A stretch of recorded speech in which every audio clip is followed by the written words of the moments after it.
दोस्तों, क्या आपके पास भी एक अच्छा खासा शेयर्स का पोर्टफोलियो है और आपको वहां पर लॉन्ग टर्म कैपिटल गेन या short term capital gain income होती है on a sale of shares. आप चाहते हैं कि आपको उस पर कोई इनकम टैक्स ना देना पड़े without taking the benefit of exemptions under section 54F and 54EC as the case में भी। तो आज का ये वीडियो आपके लिए है, क्योंकि आज के इस वीडियो में मैं आपको बताने वाला हूं कि किस प्रकार से आप अपने शेयर्स पर होने वाले कैपिटल गेन के टैक्स को बचा सकते हैं, आप अपनी इनकम को कम कर सकते हैं। हेलो एवरीवन, मैं सीए विकास शर्मा आपका स्वागत करता हूं मेरे इस YouTube channel CA Vikas Sharma पर, जहां पर मैं आपके लिए income tax, GST and finance से related knowledgeable and informative videos लेकर आता रहता हूं। दोस्तों, आज के इस वीडियो में मैं आपको वो तरीका बताने वाला हूं जिसके थ्रू आप अपने कैपिटल गेन की इनकम को सेव कर सकते हैं, जो कैपिटल गेन की इनकम आपने एक्चुअली में कमाई है on the sale of shares. तो आज के इस वीडियो में मैं आपसे कोई एग्जेम्पशंस की बात नहीं करने वाला हूं कि आप इस तरह का कुछ इन्वेस्टमेंट करेंगे तो आपको एग्जेम्पशन मिल जाएगी जिसकी वजह से आप अपना टैक्स बचा पाएंगे। बल्कि आज मैं आपको एक ऐसा तरीका बताने वाला हूं जिसको थोड़ा सा अगर आप टेक्निकली यूज करना समझ जाते हैं या आप उसको सही तरीके से यूज कर लेते हैं, तो आप अपने long term capital gain, short term capital gain जो कि generally on the sale of shares होता है, उसे आप बचा पाएंगे और यहां पर आपको एक अच्छी खासी टैक्स की सेविंग्स देखने को मिल सकती है। दोस्तों, मैं आप लोगों के साथ अगर डिस्कशन स्टार्ट करूं तो उससे पहले आपको एक छोटी सी चीज बस ये समझनी पड़ेगी। इनकम टैक्स में जब भी हम कोई शेयर्स की सेल करते हैं तो वो शेयर्स हमारे लिए दो प्रकार के होते हैं, एक होता है लॉन्ग टर्म और एक होता है शॉर्ट टर्म। इनकम टैक्स में जब भी आप कोई शेयर्स लॉन्ग टर्म करके बेचते हैं तो वहां पर जो आपके ऊपर टैक्स लगता है उसका जो रेट है वो 10% होता है। लेकिन वहां पर याद रहे, 1 लाख रुपए तक की इनकम पे कोई टैक्स नहीं रहेगा। इसका मतलब आपको अगर इनकम 5 लाख रुपए की हुई है तो 1 लाख रुपए छोड़ दिए जाएंगे, बाकी 4 लाख रुपए पे आपसे टैक्स लिया जाएगा जो कि रहेगा 10% के हिसाब से। जबकि अगर कोई इनकम आपको होती है on the sale of share जो कि आपका शॉर्ट टर्म है, तो उस केस में आपसे जो टैक्स लिया जाएगा वो आपके स्लैब रेट के अकॉर्डिंग लिया जाएगा। और अगर वो सेक्शन 111A में कवर होता है जिस पर कि आप सिक्योरिटी ट्रांजैक्शन टैक्स पे करते हैं, तो वहां पर जो टैक्स का रेट होगा वो 15% होगा। तो इसका मतलब मैं शॉर्ट टर्म को दो कैटेगरीज में डिवाइड कर देता हूं। वैसे तो ज्यादातर शेयर्स जो आप होल्ड करते हैं वो 15% वाली कैटेगरी में ही आते हैं, तो मेनली मैं 15% का टैक्स इस पर कंसीडर कर लेता हूं, ये एज्यूम करते हुए कि आपका सेक्शन 111A में वो शेयर कवर होता है। तो यहां पर आप दो बातें अभी तक समझ चुके हैं। सबसे पहली बात, लॉन्ग टर्म कैपिटल गेन पर tax rate would be 10% and short term पर टैक्स रेट वुड बी 15%। अब दोस्तों, इसके साथ आपको एक चीज और समझनी है। इनकम टैक्स में आपको लॉन्ग टर्म कैपिटल गेन, अगर लॉन्ग टर्म कैपिटल असेट को ट्रांसफर करने से आपको कोई इनकम होती है तो वो कहलाती है आपकी लॉन्ग टर्म कैपिटल गेन। तो यहां पर जो मैं डिस्कशन कर रहा हूं वो ऑब्वियसली आपके शेयर्स हैं, इन्वेस्टमेंट जो आपने की हुई है। तो अगर कोई आप शेयर बेचते हैं और उससे आपको लॉन्ग टर्म कैपिटल गेन होता है तो वो आपका इनकम टैक्स में टैक्सेबल है। जबकि अगर आप उन शेयर्स को लॉस में बेच देते हैं तो वहां पर जो आपको लॉस होता है उसको हम कहते हैं long term capital loss. Similarly, अगर आपने अपने कोई शॉर्ट टर्म कैपिटल असेट जो कि मेरे केस में शेयर्स हैं, उनको अगर आप बेचते हैं और वहां पर आपको कोई लॉस हो जाता है तो उसको हम कहते हैं short term capital loss. Income tax में एक प्रोविजन है सेट ऑफ का, जो बेसिकली आपको ये अलाउ करता है कि आप एक लॉस को किसी दूसरी इनकम से सेट ऑफ कर सकते हैं। हालांकि इन अ सर्टेन सिचुएशंस कुछ लॉसेस किसी और इनकम से सेट ऑफ नहीं हो पाते हैं। सो इसके लिए आपको सेट ऑफ के प्रोविजंस देखने पड़ते हैं, जिसमें मैं आपको सिंपल क्रक्स में बताने वाला हूं कि कौन सा लॉस किससे सेट ऑफ हो सकता है और कौन सा लॉस किससे सेट ऑफ नहीं हो सकता है। तो दोस्तों, इनकम टैक्स एक्ट के अकॉर्डिंग अगर आपको लॉन्ग टर्म का कैपिटल लॉस हुआ है तो ये केवल और केवल लॉन्ग टर्म कैपिटल गेन की इनकम से ही सेट ऑफ हो सकता है। इसका मतलब ऐसे समझिए कि आपने रिलायंस का शेयर बेचा और वहां पर आपको लॉस हुआ है, मान लीजिए 6 लाख रुपए का। तो अब इस 6 लाख रुपए के लॉसेस को आप केवल सेट ऑफ कर सकते हैं अगर आपके पास कोई लॉन्ग टर्म कैपिटल गेन की इनकम आती है।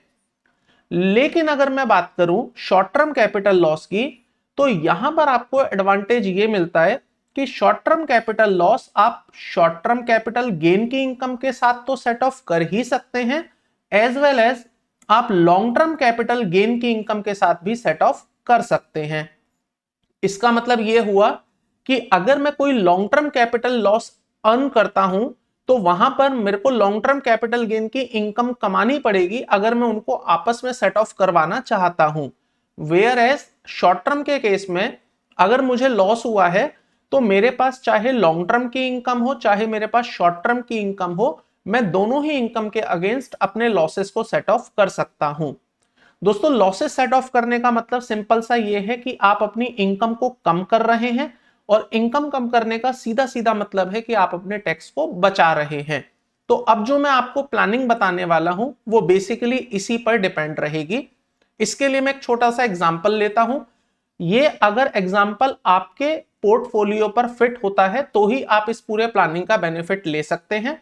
अगर इस एग्जांपल में कोई भी ऐसा पैरामीटर जो आपके पोर्टफोलियो पर फिट नहीं होता, देन आप इस प्लानिंग का फायदा नहीं ले पाएंगे।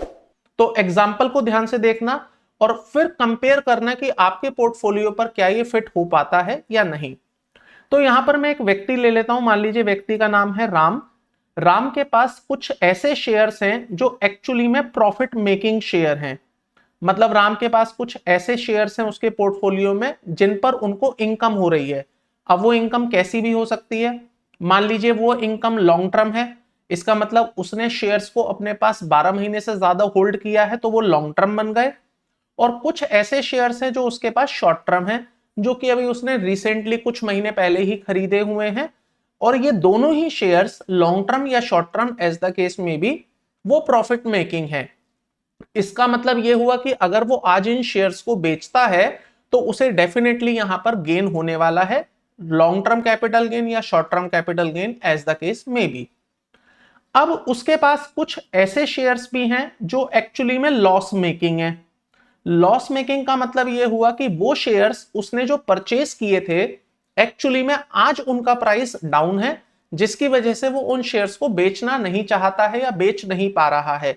एंड ऑब्वियसली किसी के भी पास अगर शेयर्स होगा जो कि उसने 1000 में खरीदा होगा, आज वो शेयर अगर 600 रुपए में है तो उसका मन नहीं करेगा उस शेयर को बेचने का।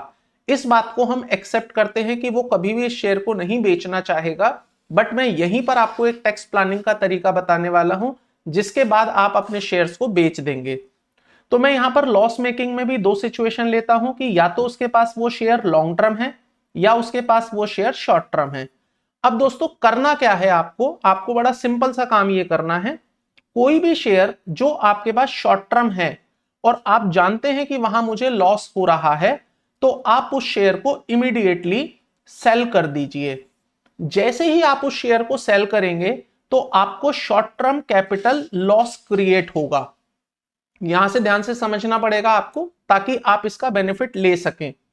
तो आपके पास कोई भी शेयर है जो कि शॉर्ट टर्म है और आप जानते हैं कि उस पर मुझे लॉस हो रहा है, आप इमीडिएटली उस शेयर को सेल कर दीजिए। जैसे ही आप उसे सेल करेंगे तो आपके पास short term capital loss create हो जाएगा। अब आपको करना क्या है, ड्यूरिंग द ईयर जिन शेयर्स को आपने प्रॉफिट में बेचा है वहां से आपको या तो लॉन्ग टर्म कैपिटल गेन हुआ है या शॉर्ट टर्म कैपिटल गेन हुआ है, तो अब आप उस इनकम के अगेंस्ट अपने इन वाले लॉसेस को सेट ऑफ कर सकते हैं। आप क्या करेंगे, लॉन्ग टर्म कैपिटल गेन है, शॉर्ट टर्म कैपिटल गेन है, दो जगह गेन है आपको, या तो लॉन्ग टर्म या शॉर्ट टर्म या दोनों जगह। तो अब आप अपने शॉर्ट टर्म कैपिटल लॉसेस को उन दोनों ही इनकम के अगेंस्ट सेट ऑफ कर सकते हैं। क्या हम ऐसा कर सकते हैं? The answer is yes. अभी मैंने बताया we can set off the short term losses, short term capital losses against the short term capital gain as well as long term capital gain. तो यहां कोई दिक्कत नहीं है, मैंने कोई लॉ भी वायलेट नहीं किया, लॉ में रहते हुए ही मैंने अपने लॉसेस सेट ऑफ कर लिए। लेकिन अब आपके मन में एक सवाल आएगा कि सर ये तो मैंने एक्चुअली में अपना लॉस कर लिया, मैंने जो 1000 रुपए में शेयर खरीदा था मैंने उन 1000 शेयर को 600 रुपए, 1000 रुपए वाले शेयर को 600 में बेच के तो लॉस क्रिएट कर लिया। क्या समझदारी करी? मैं ऐसा नहीं कह रहा दोस्त कि आपको शेयर बेचना है, मैं कह रहा हूं आपको शेयर बेचना है और बेचने के तुरंत बाद उसे परचेज भी कर लेना है। जब आप जानते हैं कि आप इस शेयर को 600 रुपए में बेच रहे हैं, तो आपके शेयर बेचते ही आपके पास एक short term capital loss create हो गया। अब ये जो short term capital loss create हुआ है, आप इस शॉर्ट टर्म कैपिटल लॉस को अपने इनकम से सेट ऑफ कर सकते हैं and at the same time आप उस शेयर को रीबाय कर सकते हैं। और जैसे ही आप रीबाय करेंगे तो ऐसा तो है नहीं कि प्राइस सडनली 500 रुपए आ जाएगा या 400 रुपए आ जाएगा। अप्रोक्सीमेटली 1-2 रुपए का ही फर्क आएगा और आपको वो सेम शेयर सेम प्राइस पे मिल जाएगा। तो ultimately what you are doing, you are just selling your share and rebuying the share at a same price. तो आपके पोर्टफोलियो में वो शेयर भी रहेगा विद द एक्सपेक्टेशन कि वो फ्यूचर में बढ़ जाएगा तो आप उसे दोबारा कभी बेच दोगे। तो यहां पर आप क्या कर रहे हो, बेसिकली हार्वेस्टिंग कर रहे हो। आप अपने टैक्स की प्लानिंग के लिए अपने शेयर्स के पोर्टफोलियो की हार्वेस्टिंग कर रहे हो। कुछ शेयर्स आप बेच दे रहे हो एंड देन उसको रीबाय कर रहे हो ताकि जस्ट एक लॉस क्रिएट हो। क्योंकि दोस्तों इनकम टैक्स में ना नोशनल लॉस या नोशनल इनकम पे कभी टैक्स नहीं लगाया जाता कैपिटल गेन के रेस्पेक्ट में, वहां एक्चुअलिटी में टैक्स लगता है। तो एक्चुअल में लॉस हुआ है तो ही टैक्स बचेगा, एक्चुअल में इनकम हुई है तो ही टैक्स लगेगा। तो यहां आपको जस्ट एक एक्चुअल लॉस क्रिएट करवाना है और वो लॉस आपको फ्यूचर में ना हो, इसके लिए आपको रीबाय भी कर लेना है। तो ये एक प्लान आप ले सकते हैं सिंपल, जिसमें आप अपने टैक्स को बचा सकते हैं। अब आपके मन में सवाल आएगा, सर अगर मेरे पास शॉर्ट टर्म शेयर्स नहीं है, मेरे पास तो पूरी की पूरी होल्डिंग लॉन्ग टर्म है और वो लॉस मेकिंग जा रही है, तो उस केस में मैं क्या करूंगा? तो भी कोई प्रॉब्लम नहीं है दोस्त। जैसे ही आपके पास लॉन्ग टर्म होल्डिंग लॉस में जा रही है, आप उस लॉन्ग टर्म वाली होल्डिंग को भी बेच दो और बेचकर आपके पास जो लॉन्ग टर्म में कैपिटल गेन है उससे आप सेट ऑफ कर लो। आज की डेट में ज्यादातर लोगों के पास जो एक्चुअल में प्रॉफिट निकल के आ रहा है शेयर पोर्टफोलियो में, वो लॉन्ग टर्म वाले शेयर होल्डिंग्स पर ही आ रहा है, क्योंकि वहीं पर प्राइसेस बहुत ज्यादा इन्फ्लेट हुए हैं। तो ऐसे में अगर आप अपनी long term loss making portfolio को लिक्विडेट कर देते हैं and you are creating the loss, तो उस लॉस को आप अपने लॉन्ग टर्म वाले कैपिटल गेन से सेट ऑफ कर सकते हैं। और इतना ही नहीं, 1 लाख रुपए तक तो आपको टेंशन ही नहीं लेनी है, 1 लाख तक तो कोई टैक्स ही नहीं है। आप उतना सेट ऑफ करिए जो ओवर एंड अबव 1 लाख रुपए का आपको प्रॉफिट आ रहा है। सो मेरे एग्जांपल में मान के चलिए आपको 18 लाख रुपए का कैपिटल गेन हो रहा है लॉन्ग टर्म से and you want to save it, and आपके पास 18 लाख रुपए का ही अप्रोक्सीमेटली या 17 लाख रुपए का ही लॉस मेकिंग पोर्टफोलियो भी है लॉन्ग टर्म में। तो आप उस 17 लाख रुपए को इमीडिएटली सेल कर दीजिए, आपको 17 लाख का लॉस होगा, उस लॉस को आप यहां सेट ऑफ करिए, 1 लाख रुपए की इनकम बचेगी, 1 लाख रुपए पे आपको कोई टैक्स देना नहीं है। अब रही बात जो आपने यहां लॉस क्रिएट किया 17 लाख रुपए का, आपका पोर्टफोलियो अब जीरो हो गया, देन उसको रीबाय कर लीजिए तो आपके पोर्टफोलियो में वही सेम शेयर्स वापस आ जाएंगे। रीबाय करने का पर्पस ये है कि आपको ये उम्मीद है कि आज ये लॉस घटा हुआ है लेकिन इन फ्यूचर कभी बढ़ जाएगा तो आप उसको रीबाय कर सकते हैं। तो इस प्रकार से आप अपनी प्लानिंग कर सकते हैं। हालांकि इसमें कुछ लोग इस तरह का भी एक पॉइंट रेस करेंगे कि सर जब आप ये शेयर बेचोगे और वापस खरीदोगे तो ऑब्वियसली वहां पर एसटीटी है, ब्रोकरेज है, बहुत सारी चीजें हैं जो आपको पे करनी पड़ेंगी।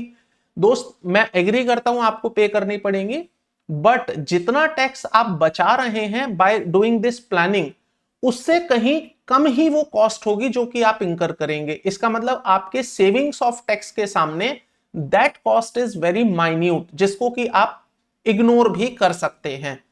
तो by applying the same concept अगर आपके पोर्टफोलियो पर ये फिट होता है, आप अपने thousands and lakhs of taxes को सेव कर सकते हैं।